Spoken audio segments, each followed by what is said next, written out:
Hello everyone and welcome to my channel.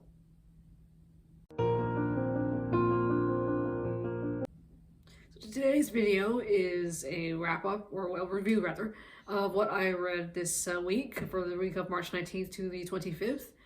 And I DNF'd one book and I finished 3 this week. So the book that I did not finish was The Push by Ashley Audrain. And this was a thriller, and it was a buddy read that I was doing with Sharon.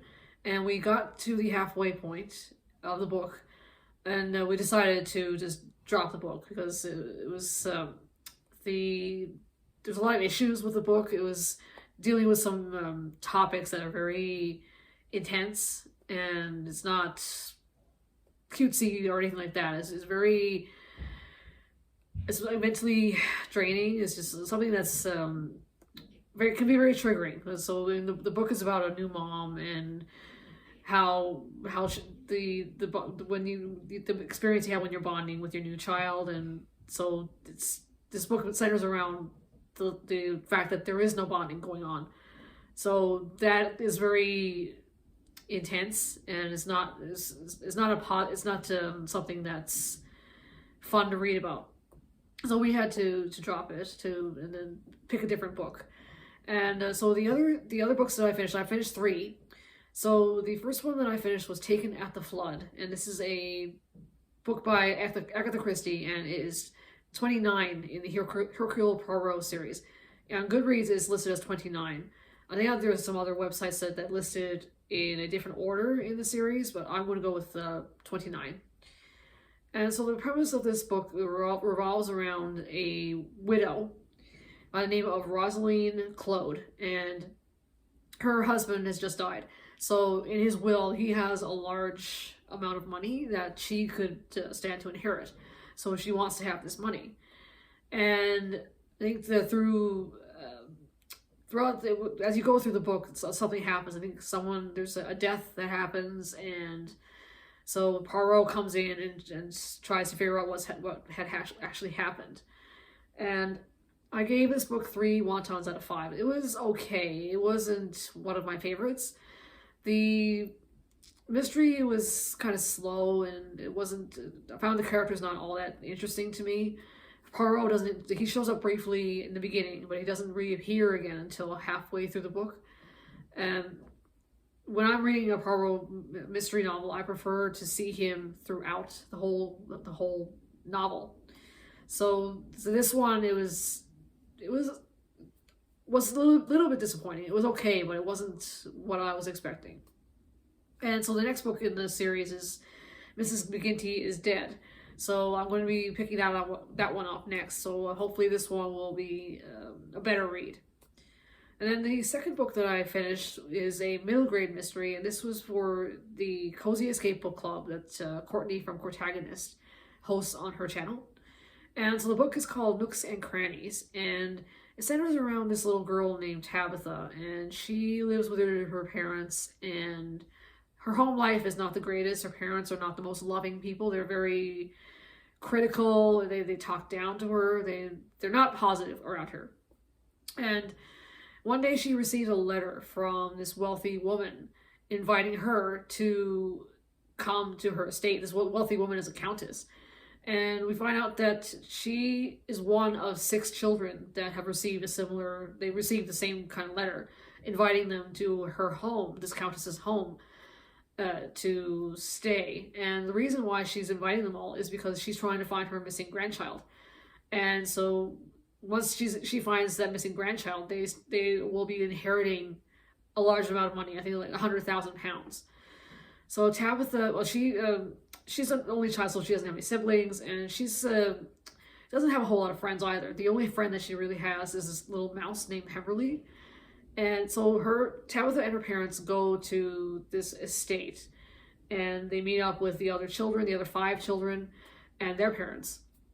And so the countess explains what's happening, that she's looking for her missing grandchild, and that once she finds them, they will live with her, and they will also inherit this inheritance of money. And so eventually, as you're reading through the book, a death happens, and also one by one the children start to disappear. So Tabitha is, and she takes it upon herself to investigate, and she has the help of the little mouse Pemberley. And so in this book, I gave it 4 wontons out of 5. I liked all the characters with the exception of the parents, of Tabitha's parents. When you're reading the book, you'll see you can kind of see similarities between her parents and the Dursleys in the Harry Potter series. If you read that, you know what I'm talking about. The Dursleys, Harry's aunt and uncle, don't treat him very well at all. And Tabitha's parents are similar. They're not exactly the same way, but they're very similar. They don't treat Tabitha very well either. And I like the characters. I like everything about the book. I like the story, the mystery was well done, and I kind of figured it out towards the end who the missing grandchild was. There was a part, almost like a twist to that part of the story where I didn't see coming. So that was a nice surprise. And this is the third. I've never read a whole lot of middle grade mystery before.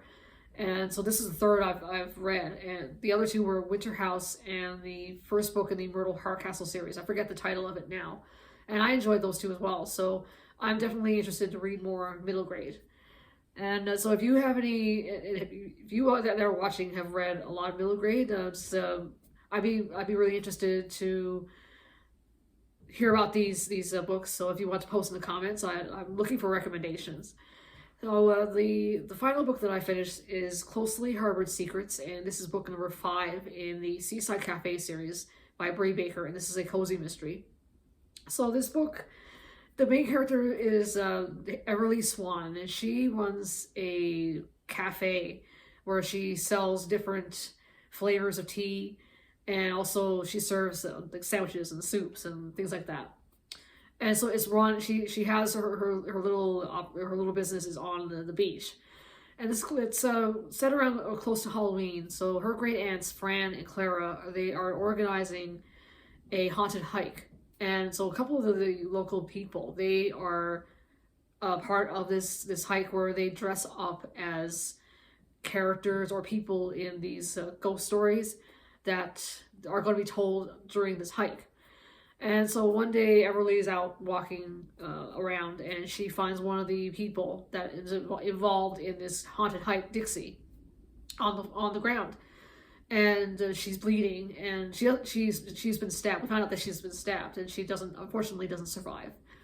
And so we also come to find out that before Dixie died, she scratched Everly's name in the ground nearby her. So that kind of puts Everly, it makes Everly look a bit, I don't know if suspicious is the right word, but the police are looking at Everly, but almost like as a prime suspect. But Everly she's just doing her own thing, so she's upset because she's all thought of as a suspect now in this case, and she's also getting threatening letters as well, like little notes that are left on her windshield or on a tabletop, and there's some sort of like pirate memorabilia that is around these letters. So one had a Jolly Rancher flag nearby, and another one had almost like a dagger or some kind of a knife, like a pirate style knife, stabbed into the table with the note attached at the end of it. So she's obviously upset about that because it's freaking her out. And we also meet other characters, but like I was saying, Fran and Clara, her great aunts. And we also meet up with Grady, who is the police that's investigating, and her friend Denise, who works as Grady's au pair, as like a babysitter. And we also have his son Denver, who's very cute. He doesn't show up very often in the book, but he is mentioned a lot because he's having some issues with nightmares. And so Denise is when she's talking to Everly, she's talking about how she and Grady are really tired because they're having to spend all night with Denver trying to soothe him and console him because of his bad nightmares.